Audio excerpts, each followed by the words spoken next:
party I'd planned, but I sure like the company. And I want to start today by saying how grateful I am to all of you.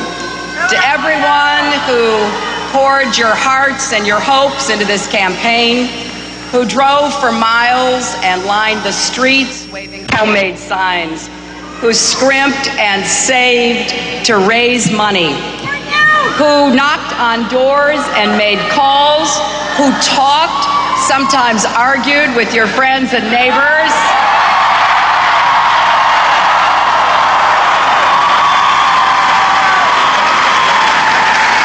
who emailed and contributed online, who invested so much in our common enterprise, to the moms and dads who came to our events, who lifted their little girls and little boys on their shoulders and whispered in their ears, "See, you can be anything you want to be."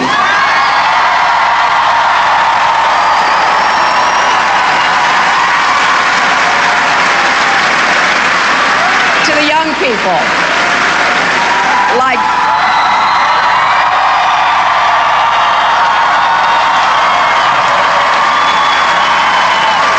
like 13-year-old Ann Riddle from Mayfield, Ohio, who had been saving for 2 years to go to Disney World and decided to use her savings instead to travel to Pennsylvania with her mom and volunteer there as well. To the veterans, to childhood friends, to New Yorkers and Arkansans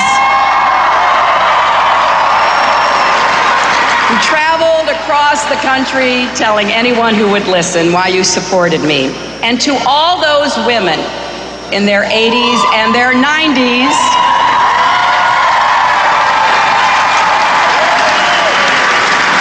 born before women could vote, who cast their votes for our campaign. I've told you before about Florence Steen of South Dakota, who was 88 years old and insisted that her daughter bring an absentee ballot to her hospice bedside. Her daughter and a friend put an American flag behind her bed and helped her fill out the ballot. She passed away soon after, and under state law, her ballot didn't count, but her daughter later told a reporter, "My dad's an ornery old cowboy, and he didn't like it when he heard Mom's vote wouldn't be counted. I don't think he had voted in 20 years, but he voted in place of my mom." So,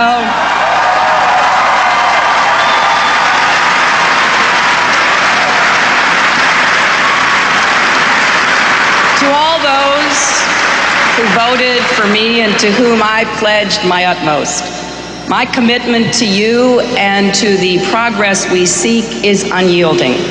You have inspired and touched me with the stories of the joys and sorrows that make up the fabric of our lives. And you have humbled me with your commitment to our country. 18 million of you from all walks of life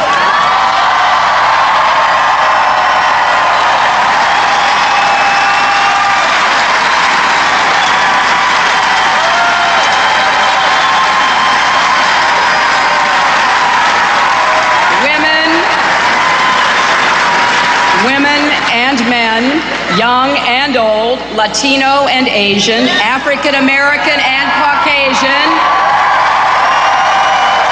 rich, poor and middle class, gay and straight, you have stood with me.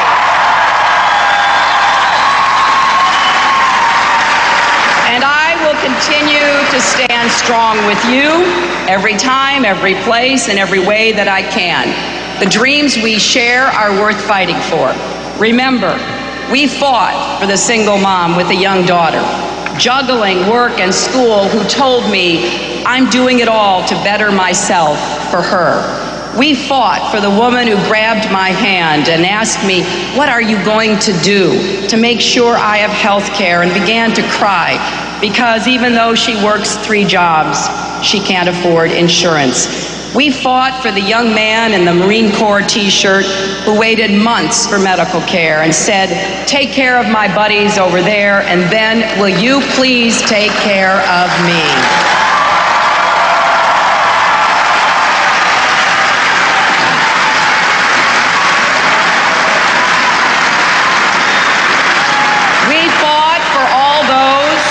lost jobs and health care, who can't afford gas or groceries or college, who have felt invisible to their president these last 7 years. I entered this race because I have an old-fashioned conviction that public service is about helping people solve their problems and live their dreams. I've had every opportunity and blessing in my own life, and I want the same for all Americans.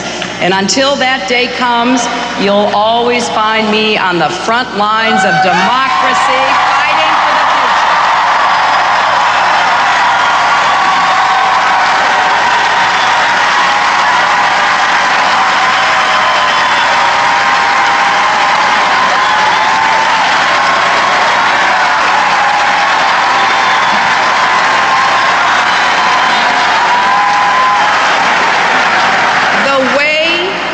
The way to continue our fight now, to accomplish the goals for which we stand, is to take our energy, our passion, our strength, and do all we can to help elect Barack Obama the next president of the United States.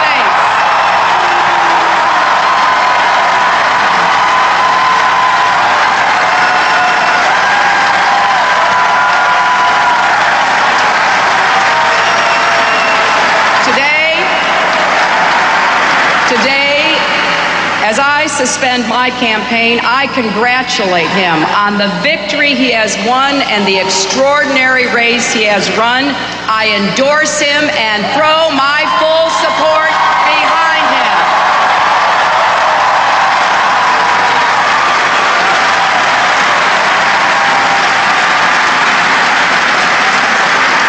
And I ask all of you to join me in working as hard for Barack Obama as you have for me. I have served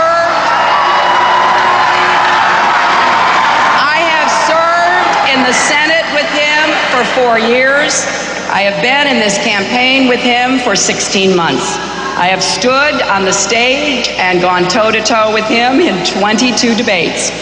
I've had a front row seat to his candidacy, and I have seen his strength and determination, his grace and his grit. In his own life, Barack Obama has lived the American dream as a community organizer in the state Senate, as a United States Senator. He has dedicated himself to ensuring the dream is realized. And in this campaign, he has inspired so many to become involved in the democratic process and invested in our common future. Now, when I started this race, I intended to win back the White House and make sure we have a president who puts our country back on the path to peace, prosperity, and progress. And that's exactly what we're going to do by ensuring that Barack Obama walks through the doors of the Oval Office on January 20th, 2009.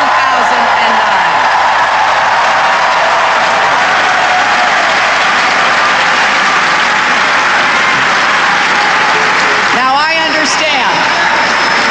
understand that we all know this has been a tough fight, but the Democratic Party is a family. And now it's time to restore the ties that bind us together and to come together around the ideals we share, the values we cherish, and the country we love. We may have started on separate journeys, but today our paths have merged, and we're all heading toward the same destination, united and more ready than ever to win in November and to turn our country around, because so much is at stake. We all want an economy that sustains the American dream, the opportunity to work hard and have that work rewarded, to save for college, a home, and retirement, to afford that gas and those groceries and still have a little left over at the end of the month. An economy that lifts all of our people and ensures that our prosperity is broadly distributed and shared. We all want a health care system that is universal, high quality, and affordable.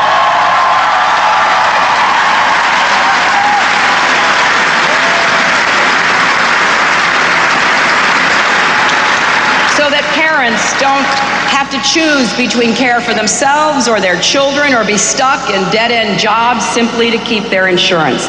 This isn't just an issue for me. It is a passion and a cause, and it is a fight I will continue until every single American is insured, no exceptions and no excuses.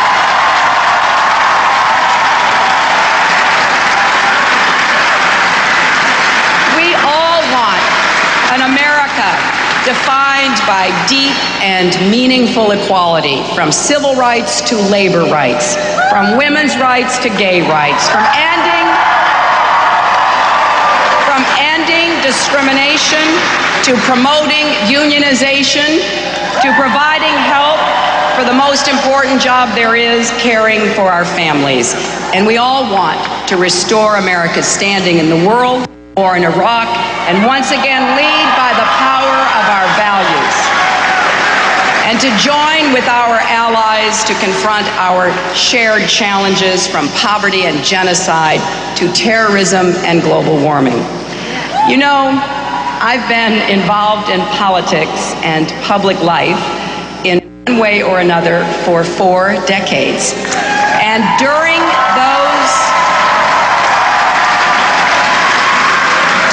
those 40 years, our country has voted 10 times for president. Democrats won only 3 of those times, and the man who won 2 of those elections is with us today.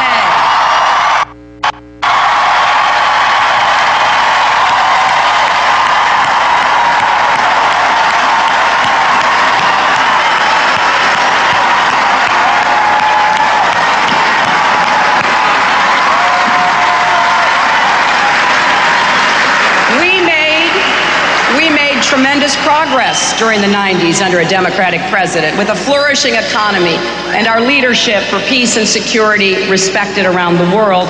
Just think how much more progress we could have made over the past 40 years if we'd had a Democratic president. Think about the lost opportunities of these past 7 years on the environment and the economy, on health care and civil rights, on education, foreign policy, and the Supreme Court. Imagine how far we could have come, how much we could have achieved if we had just had a Democrat in the White House. We cannot let this moment slip away. We have come too far and accomplished too much. Now, the journey ahead will not be easy. Some will say we can't do it, that it's too hard, we're just not up to the task. But for as long as America has existed, it has been the American way to reject can't-do claims and to choose instead to stretch the boundaries of the possible through hard work, determination, and a pioneering spirit. It is this belief, this optimism, that Senator Obama and I share, has inspired so many millions of our supporters to make their voices heard. So today, I am standing with Senator Obama to say, yes, we can.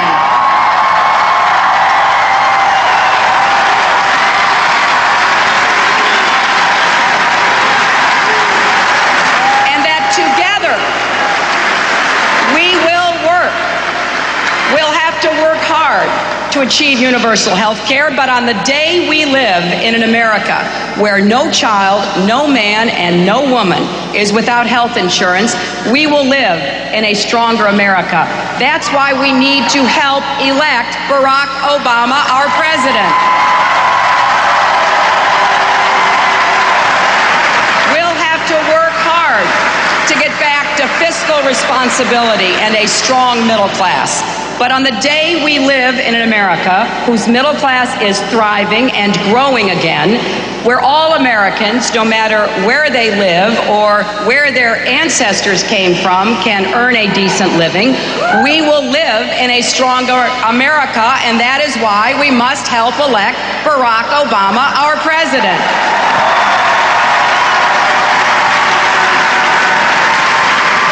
We'll have to work hard to foster the innovations that will make us energy independent and lift the threat of global warming from our children's future. But on the day we live in an America fueled by renewable energy, we will live in a stronger America, and that is why we have to help elect Barack Obama our president.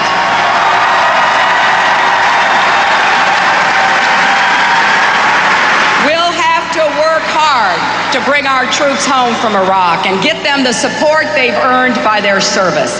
But on the day we live in an America that's as loyal to our troops as they have been to us, we will live in a stronger America, and that is why we must help elect Barack Obama our president.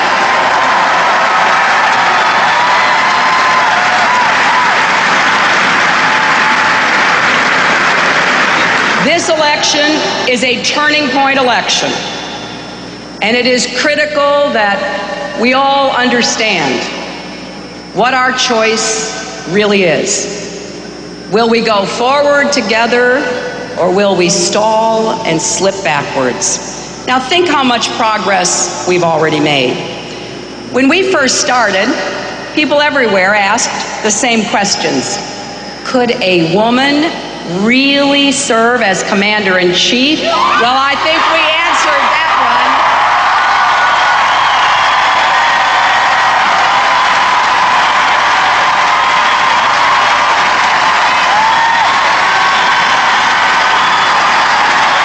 And could an African American really be our president? And Senator Obama has answered that one.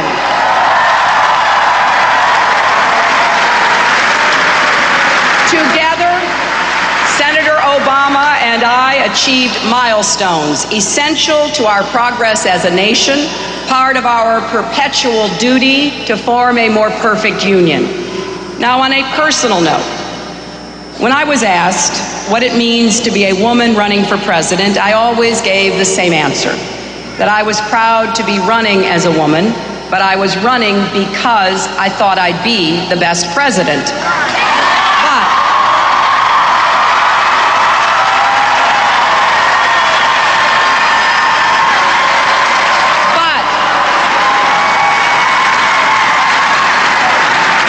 But I am a woman, and like millions of women, I know there are still barriers and biases out there, often unconscious, and I want to build an America that respects and embraces the potential of every last one of us.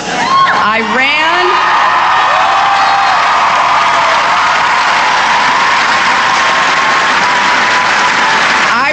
as a daughter who benefited from opportunities my mother never dreamed of. I ran as a mother who worries about my daughter's future, and a mother who wants to leave all children brighter tomorrows. To build that future I see, we must make sure that women and men alike understand the struggles of their grandmothers and their mothers, and that women enjoy equal opportunities, equal pay, and equal respect.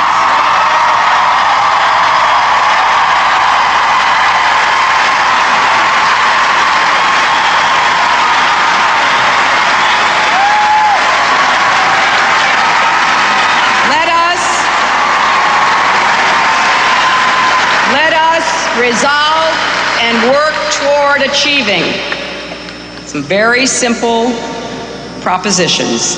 There are no acceptable limits, and there are no acceptable prejudices in the 21st century in our country.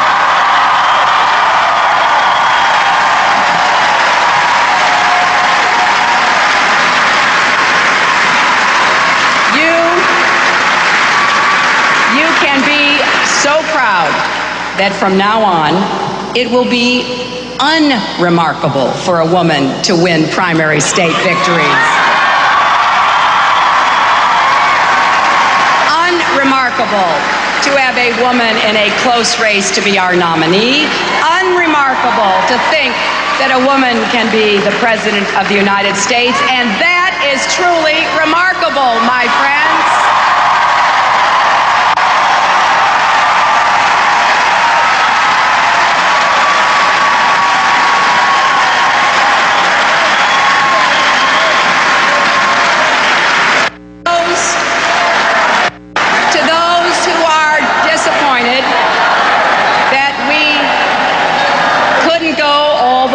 especially the young people who put so much into this campaign.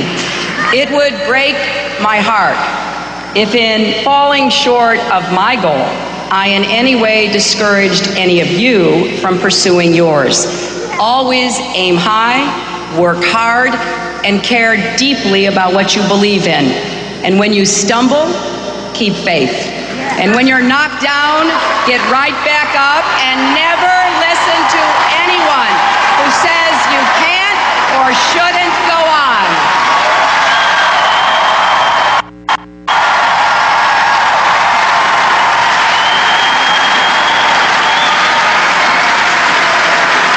As we gather here today in this historic, magnificent building, the 50th woman to leave this earth is orbiting overhead.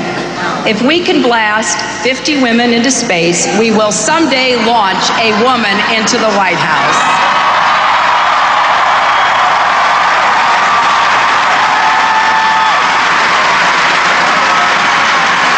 And although we weren't able to shatter that highest, hardest glass ceiling this time, thanks to you, it's got about 18 million cracks in it.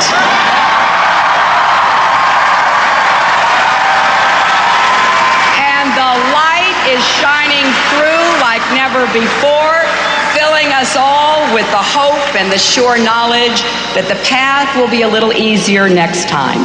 That has always been the history of progress in America. Think of the suffragists who gathered at Seneca Falls in 1848, and those who kept fighting until women could cast their votes. Think of the abolitionists who struggled and died to see the end of slavery. Think of the civil rights heroes and foot soldiers who marched, protested, and risked their lives to bring about the end of segregation and Jim Crow.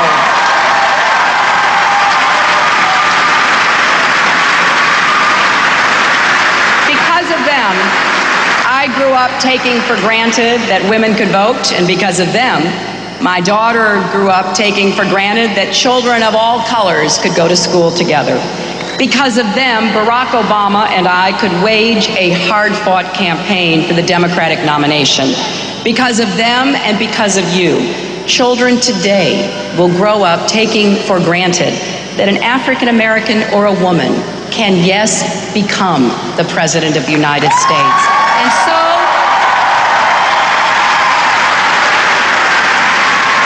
when that day arrives and a woman takes the oath of office as our president, we will all stand taller, proud of the values of our nation, proud that every little girl can dream big and that her dreams can come true in America. And all of you will know that because of your passion and hard work, you helped pave the way for that day. So I want to say to my supporters, when you hear people saying, or think to yourself, if only, or what if, I say, please don't go there. Every moment wasted looking back keeps us from moving forward.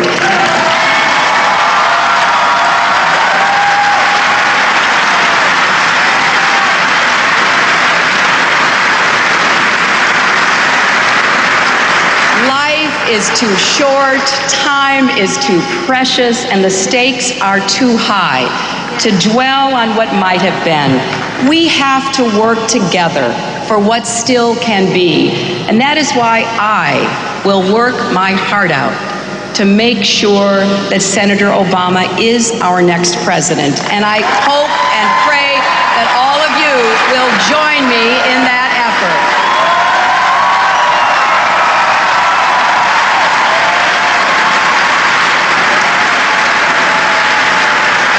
Supporters and colleagues in Congress, to the governors and mayors, elected officials who stood with me in good times and bad, thank you for your strength and leadership. To my friends in our labor unions who stood strong every step of the way, I thank you and pledge my support to you. To my friends from every stage of my life, your love and ongoing commitment sustain me every single day. To my family, especially Bill and Chelsea and my mother, you mean the world to me, and I thank you for all you have done.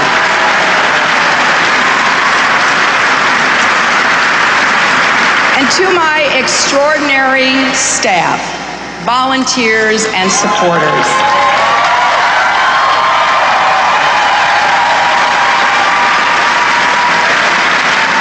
thank you for working those long, hard hours. Thank you for dropping everything, leaving work or school, traveling to places you've never been, sometimes for months on end. And thanks to your families as well, because your sacrifice was theirs too. All of you were there for me every step of the way. Now, being human, we are imperfect. That's why we need each other. To catch each other when we falter, to encourage each other when we lose heart. Some may lead, some may follow, but none of us can go it alone. The changes we are working for are changes that we can only accomplish together. Life, liberty, and the pursuit of happiness are rights that belong to us as individuals. But our lives, our freedom, our happiness are best enjoyed, best protected, and best advanced when we do work together. That is what we will do now as we join forces with Senator Obama and his campaign. We will make history together as we write the next chapter in America's story. We will stand united for the values we hold dear, for the vision of progress we share, and for the country we love. There is nothing more American than that. And looking out at you today, I have never felt so blessed. The challenges that I have faced in this campaign are nothing compared to those that millions of Americans face every day in their own lives. So today, I'm going to count my blessings and keep on going. I'm going to keep doing what I was doing long before the cameras ever showed up, and what I'll be doing long after they're gone. Working to give every American the same opportunities I had, and working to ensure that every child has the chance to grow up and achieve his or her God-given potential. I will do it with a heart filled with gratitude, with a deep and abiding love for our country, and with nothing but optimism and confidence for the days ahead. This is now our time to do all that we can to make sure that in this election we add another Democratic president to that very small list of the last 40 years, and that we